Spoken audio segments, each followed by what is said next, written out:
Broadcasting the information the mainstream media won't touch. This is The Richie Allen Show in association with DavidIke.com.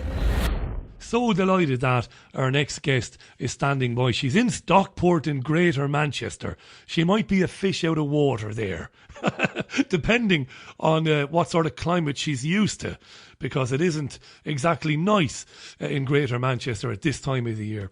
But she founded the Public Banking Institute, and she's written a dozen books and hundreds and hundreds of articles. Go to ellenbrown.com. You can go to Web of Debt as well, but ellenbrown.com gets you there. She wrote the best-selling Web of Debt about 5 years ago. The book has been incredibly well reviewed. I mean, it really has. And by the way, you'll find it at all good online bookstores if you haven't read it. It's a terrific analysis of the financial system and what it is and how it operates. And the book was very timely. The book is called The Web of Deceit, The Shocking Truth About Our Money System and How We Can Break Free. Ellen Brown is on the line from Stockport, and she's speaking at a number of events in the UK, including one in Manchester this weekend. Ellen, you're very welcome. How are you? Thanks, Richie. Great to be talking to you. Now, you are used to warmer climes, I'm guessing, aren't you? You're not used to this sort of weather here in Manchester. How are you coping with it?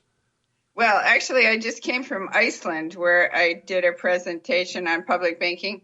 So it's warmer here than it was there, but it was beautiful in Iceland too, and it's been beautiful here. I've had only good weather here. Fantastic, Ellen. Do you know what? Before we start talking about what led you to write Web of Deceit and what you're doing on the speaking tour, isn't it incredible that you were in Iceland?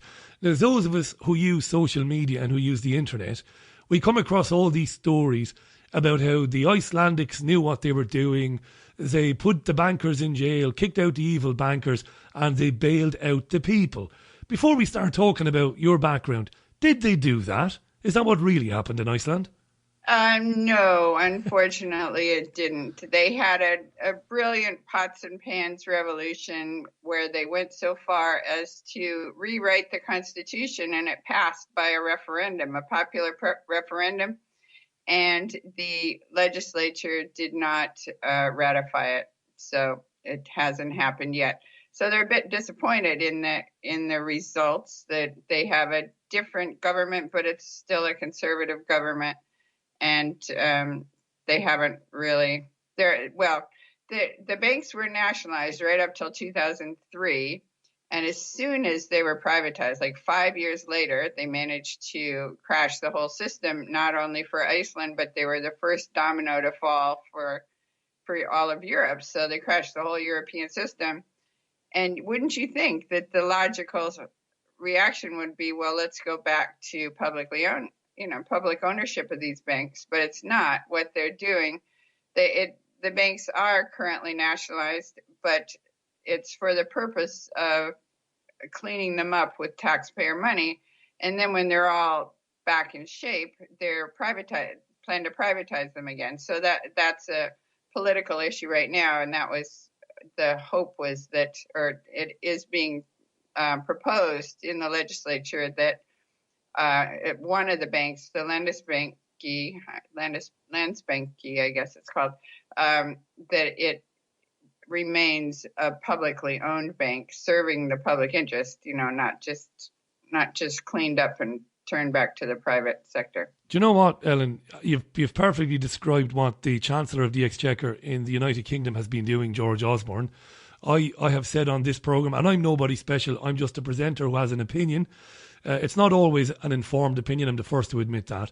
But to me, it's a form of treason. It's treachery to do what these finance ministers have done around Europe. And I'm sure you'll have plenty to say about that in our chat. So many questions and comments coming in for you. We're not going to get through to them all.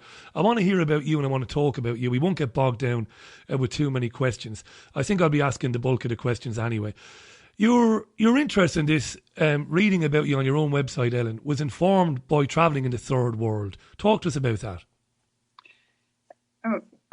We were lawyers in Los Angeles and got burned out on our jobs. And my ex-husband decided to take a job with USAID. So we went to, we spent 3 years in Kenya, 5 years in Guatemala, 2 years in Honduras, and 1 year in Nicaragua, and definitely got the flavor of life in the third world and the poverty in the third world and the problems of the third world, and the fact that, well, Africa particularly is resource rich and yet devastatingly poor. Why is that? They're basically being exploited for their resources. So anyway, I just got an impression of global issues and an interest in them, and then the more I knew, the more interesting it was to write about them.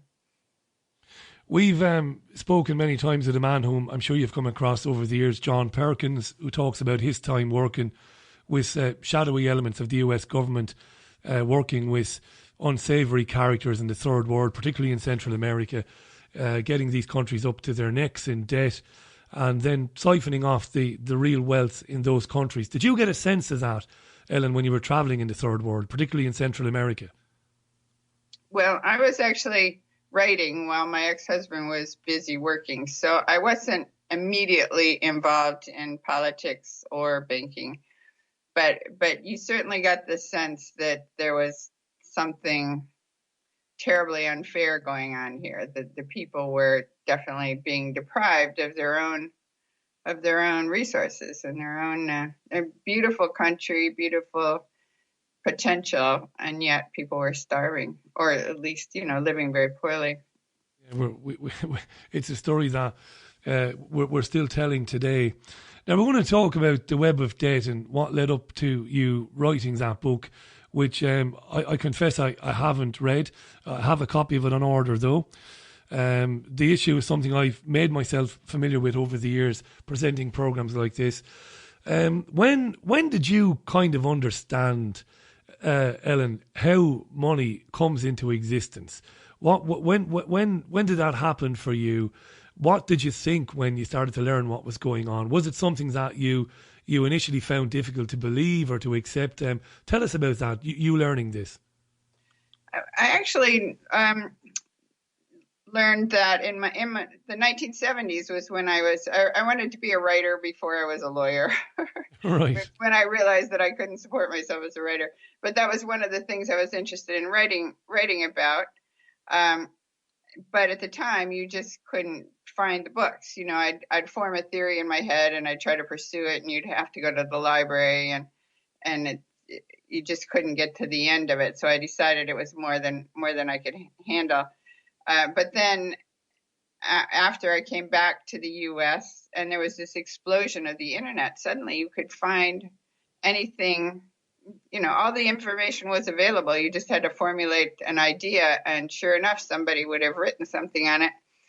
But even then, I did not know what I could write that was different from books I had read. I think the first books I read were by Eustace Mullins in the 70s. I couldn't, but when I discovered that The Wizard of Oz was written as a monetary allegory, that was my hook, and so I started. That was your in. We often talk. Those of us who make programs like this, sometimes we talk, and there's an opinion, I think shared by many of us, that if everybody knew, I suppose I'm going to end up paraphrasing Ford now. If everybody knew just exactly how money comes into existence, why it comes into existence, and why it comes into existence in the way that it does, that would be a revolution in the morning. And I think Ford famously said that, Henry Ford. Do you go along with that? Do you think?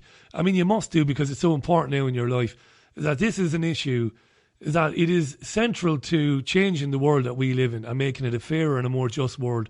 What's central to that is people understanding what it is that you write about in Web of Debt.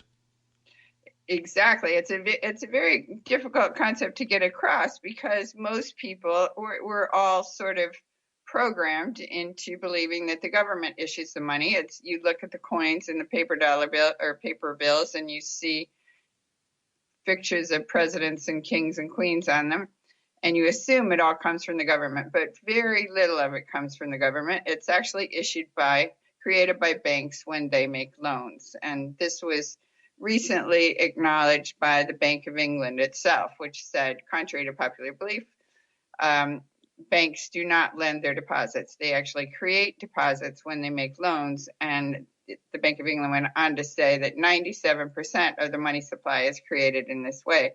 So now we have it officially, but still it's a question of getting this across to the great mass of the people. You have the 1% who have astronomically lopsided, the great proportion of the wealth is going to the 1%, but the 99% would have the votes if we got it. And it seems to me that because of the internet, this could be the actual revolution that Henry Ford was talking about. It could be possible to wake everybody up at once. You see that with the social media, that things go viral and suddenly everybody gets it. Well, they could actually suddenly understand the whole money system. Delighted to have you on, Ellen. Ellen Brown is on the line. She's in Stockport at the moment. Ellen formerly even ran for the California State Treasurer position for the Green Party back in 2014. It's a shame you didn't get in, but there'll be other opportunities hopefully in the future. She's an author, and a very good one, and a best-selling author, many books, but The Web of Debt is what we're talking about on the programme tonight. Thanks for your tweets. There are dozens of them, and you're asking about solutions. We will get into solutions with Ellen, by the way. Her website, ellenbrown.com, will take you right there. You can put webofdebt.com in as well, but ellenbrown.com will get you there.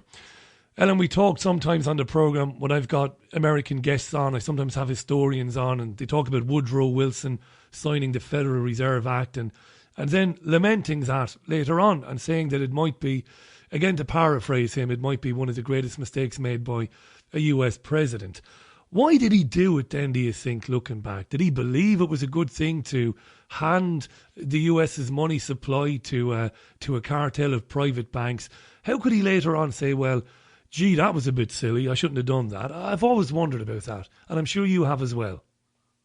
Well, I've actually read different opinions on Wilson, and I don't know that I really have an opinion, but what to me is really interesting is the leader of the Populist Party, William Jennings Bryan, who was the big opposition to the Federal Reserve Act, and he said absolutely no way would he vote for a bill that would hand over the power to create money to Wall Street, that it should be a power of the people.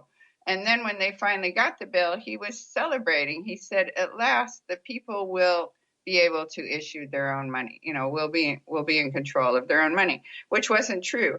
But the bill was so obscurely worded that even today, you can read it and it's not immediately obvious what's going on here. But in fact, what it did was hand the power over to the banks, and the Federal Reserve is essentially the head of the private banking system. I've had an email from Greg who says what Ellen has described. Greg has read your book, by the way, and has read it several times, he says. And he says what you describe in your book is basically that the secret rulers of the world are not so secret. Those who control the money supply are the de facto rulers of the world. That's fair enough, isn't it? Yes, that's another thing that most people believe in. Well, they think that their vote counts, but it doesn't. That the politicians are far more affected by big money and manipulated by big money, and it does look like we have a corporatocracy that's taking over globally. Particularly, you can see that with the TPP and the TTIP and the TISA, these new trade agreements that are coming down the pike. Even though people are protesting loudly all around the world, we can't seem to stop it. The politicians just roll right over and are passing them anyway. Is it that the numbers are not great enough, Ellen? I often wonder, non-violent civil disobedience, how many times do we talk about that?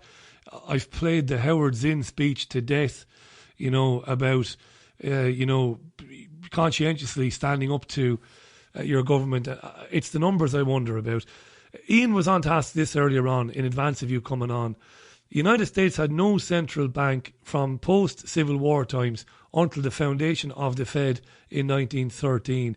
In that 50-year time period, the growth in the country was incredible. Is that, I should know this, being a history graduate, is that historically accurate?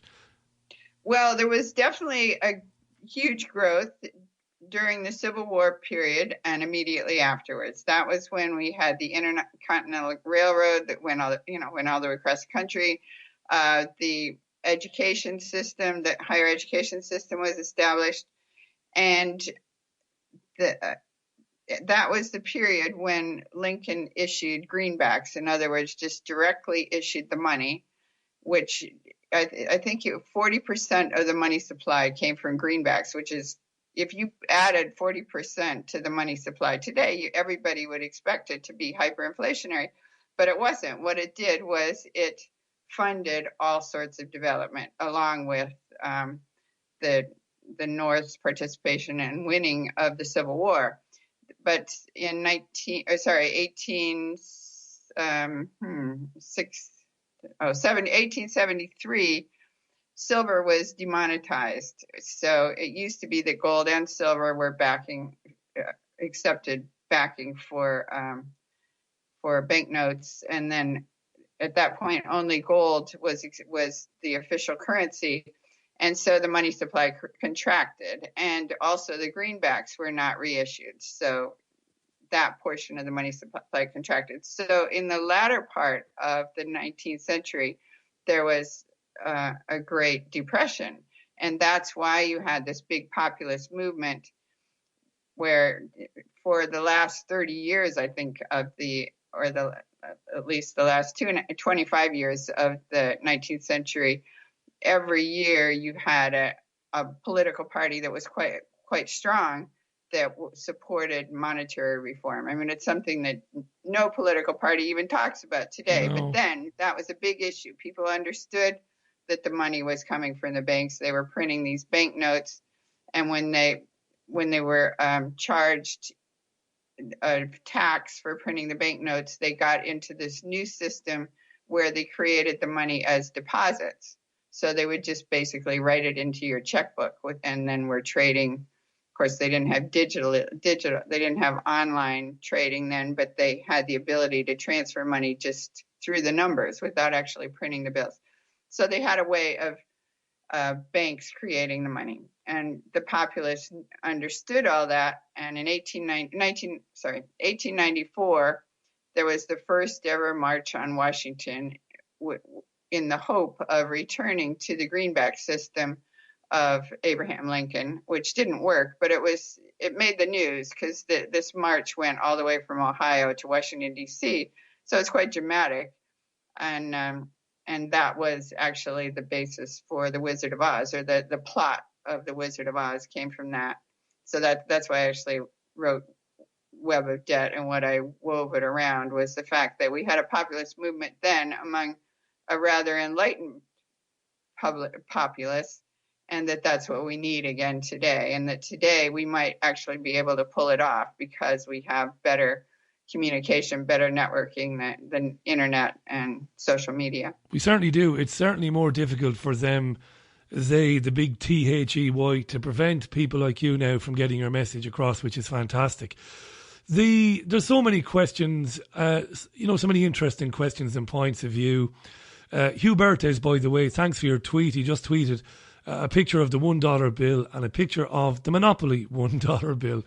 You've seen the meme before, I'm sure, Ellen. The only difference between the two notes is your belief that one has more value than the other. And of course, the fiat currency works because of our faith in it, or it endures because of our faith in it, is what I meant to say, and that's true as well.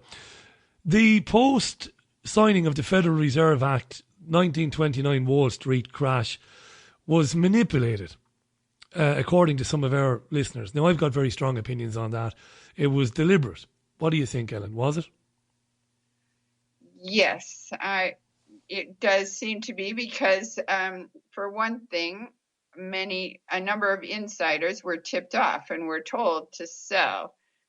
For example, the Kennedys, Joseph Kennedy, Jack Kennedy's father, was one of these insiders who got the word early that the Fed was going to raise the let's see, it wasn't the reserve requirement, but the anyway, they maybe it was the reserve. Anyway, they made it so that the banks did not have sufficient reserves, and so you had all this wave of bank bankruptcies, and the stock market crashed because they had to call in their loans in order to satisfy these new Fed requirements. You're spot on, by the way. I mentioned earlier on, I'm a history graduate. You've described that absolutely perfectly. It's exactly what happened.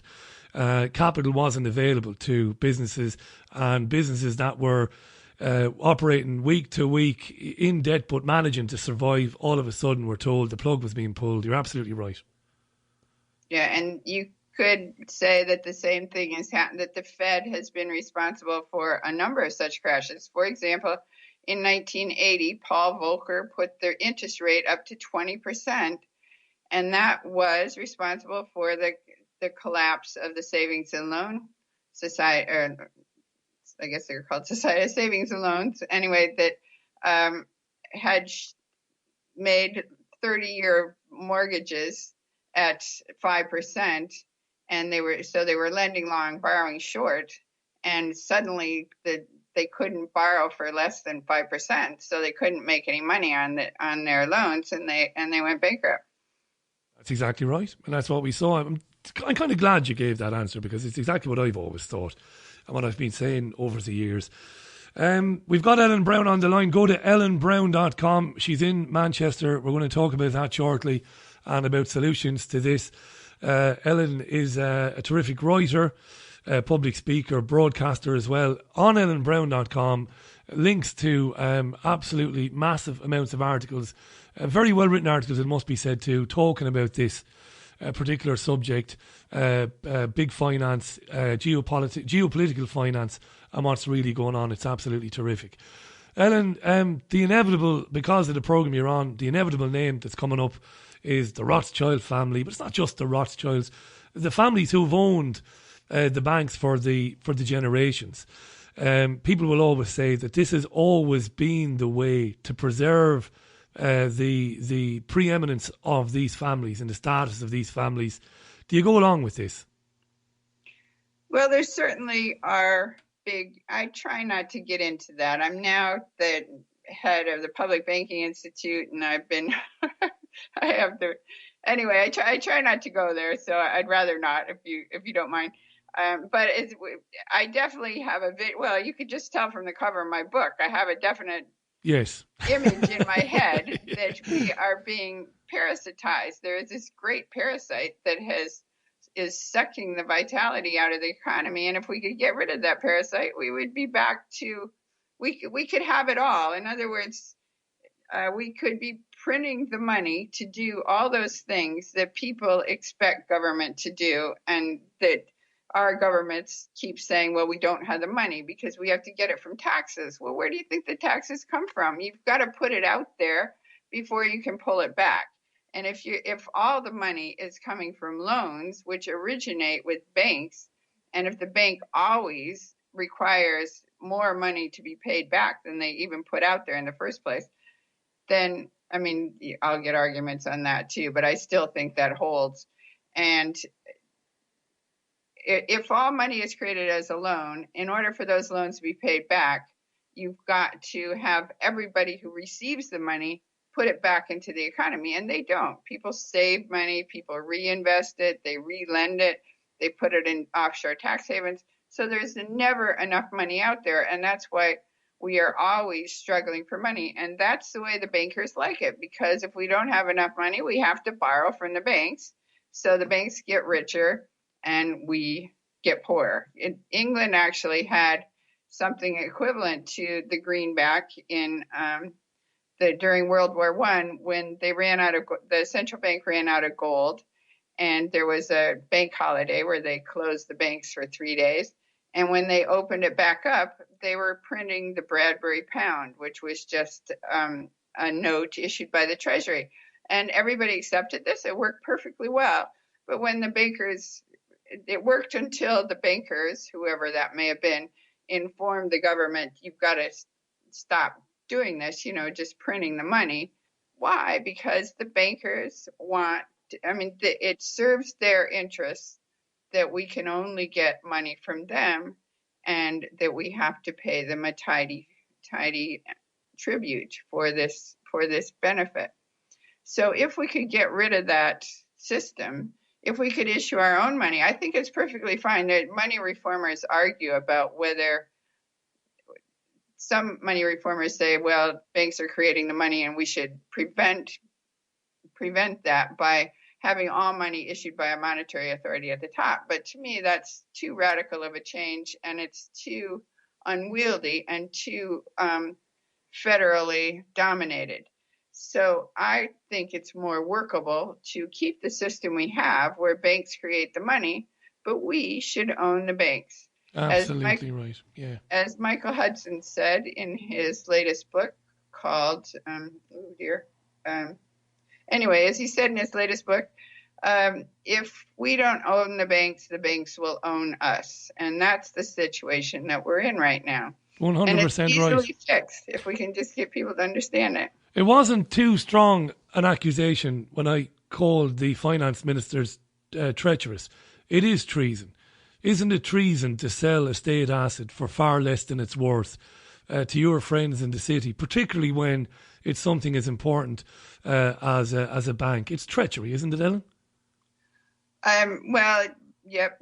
I mean, I don't know what the legal definition of treachery is, even though I'm a lawyer, but I know it's the word cartel and conspiracy. Those are legal terms, and it's now been proved that these banks are guilty of cartel and conspiracy. I mean, those words are actually used in lawsuits in which, if they haven't admitted to it, at least they have paid very large settlements, admitting by implication that they are a cartel. Well, for example, manipulation of the library. They use the word cartel and conspiracy, and I mean, they definitely were manipulating the library, which is an interest rate that mortgages and other contracts around the world are based on. So they're manipulating the whole system. It's a huge casino, and the House has control over the House always wins because the House is able to rig the system, and it's been proved. You can just see from the movie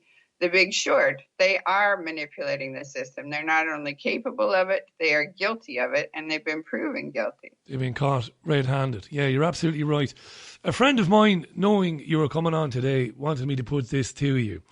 And it's about, and I've said this a few times on this programme, there are a lot of people now really struggling for money. And these are people who never thought that they'd end up in that situation. We use terms like middle class and middle income earners, and they just can't make ends meet anymore. And it's been argued that, of course, this is, debt enslavement is one of the ways to keep us hostage, to keep us basically like good, productive citizens like we're supposed to be. And we know we can talk about America now, for example. We know that 46 million Americans are dependent on government assistance, food stamps and everything else. And if you think about that, and then you think about within the independent media, there are a lot of learned men and women like yourself. Now, I'm not saying that you're saying this, but there are a lot of learned men and women who have got backgrounds like you, who believe that there is a massive financial collapse coming in the very near future. And when you factor into the fact that there are so many people now dependent on the state, if the collapse happened and if the dollar failed, we'd be up, Spit Creek without a paddle. What do you think about that? What do you think about a coming financial collapse, another manipulated collapse by the Federal Reserve cartel? Is that something you see in the immediate future? Well, I think it will collapse. I mean, I have to admit to being a conspiracy theorist, but I think it will collapse when whoever they are, decide it will collapse. There is a huge. Catherine Austin Fitts was Assistant Secretary of HUD, the Department of Housing and Urban Development under George Bush Sr., and she saw that there was all this money missing from the budget, and she developed a computer program to find it and started reporting on it. And suddenly she had lost her job. She was afraid for her life, and anyway, she now says that there's something like $40 trillion in the black budget. So if they want to, they could keep the whole thing afloat.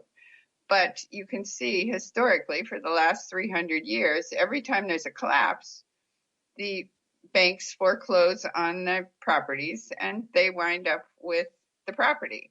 And it looks to me like with these big trade agreements coming down, that the goal here is to own everything and rent it back to us. Why exactly they want so much power? I mean, you would think that once you had a few $1 billion, that would be enough.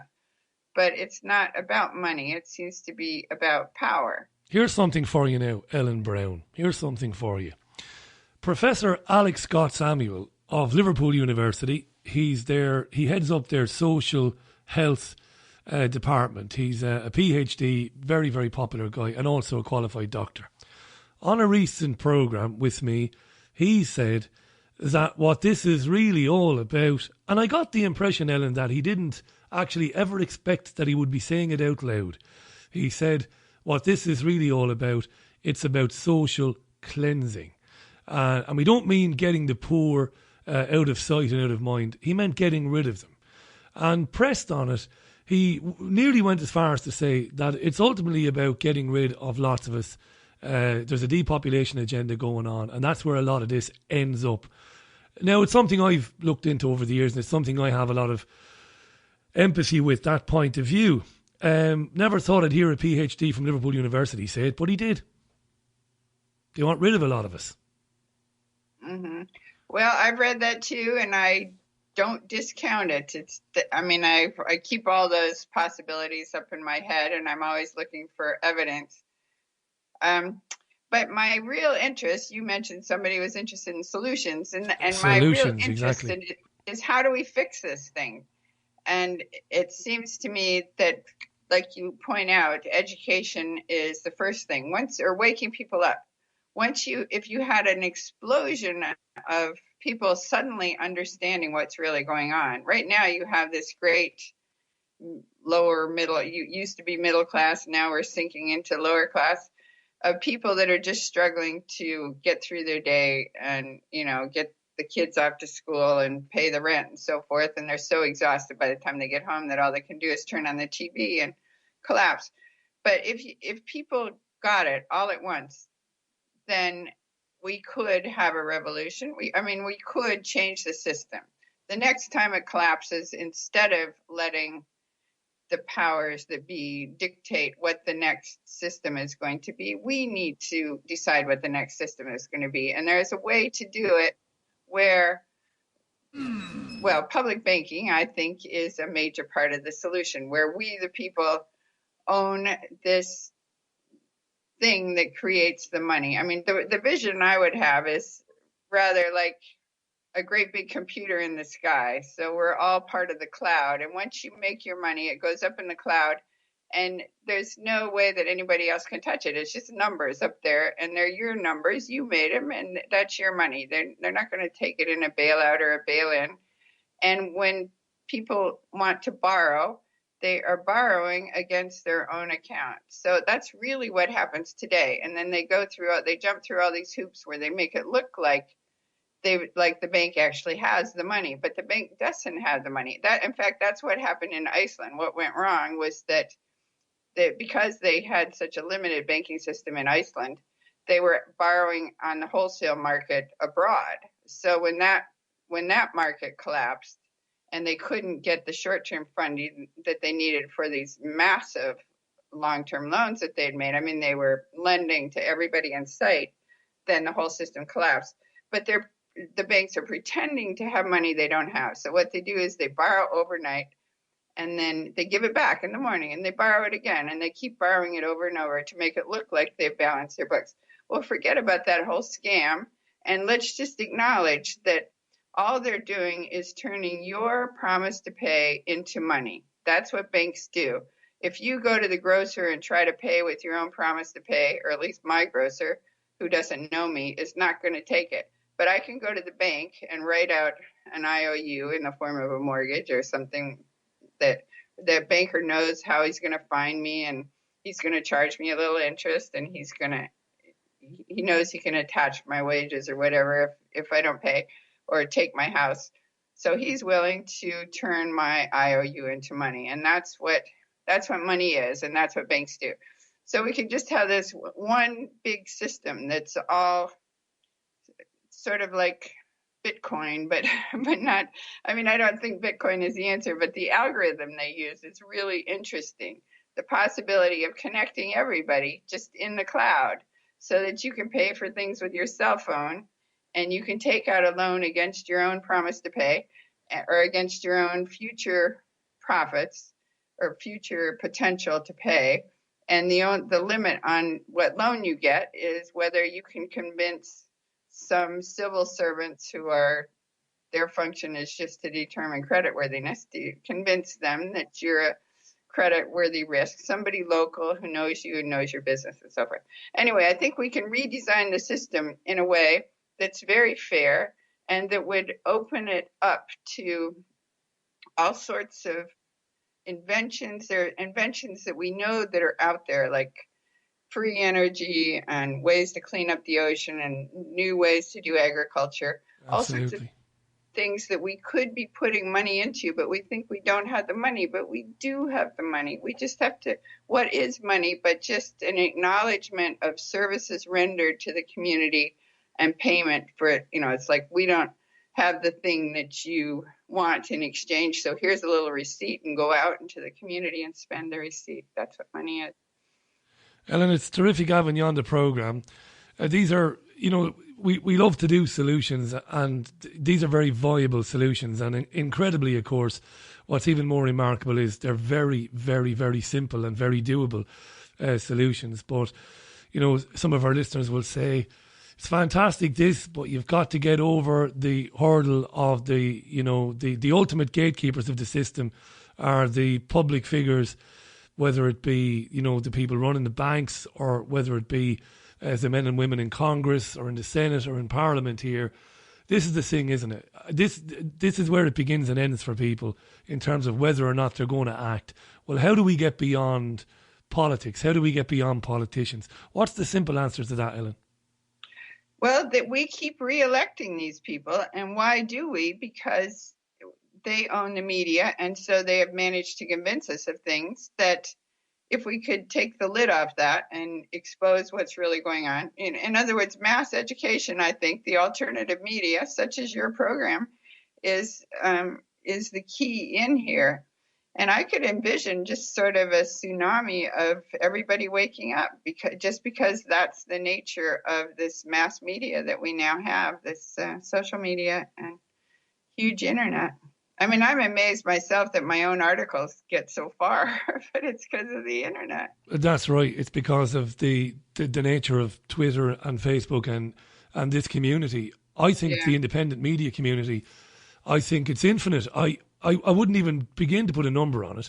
I mean, we know our own audience. This is a one-off program that's really, it's made here in Manchester. Our audience is huge. We have 40,000 plus listeners to the live show every night.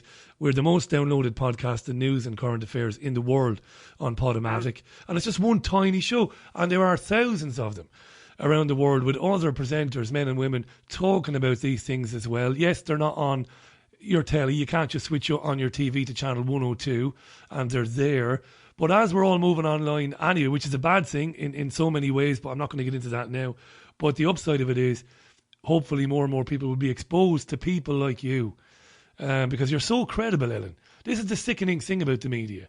You know, there is no excuse for our media not to be featuring people like you in open discussions about how we spend money, how we create money, to talk about the European Union, all the nonsense we're hearing today about David Cameron getting a better deal for Britain. It's nonsense, of course.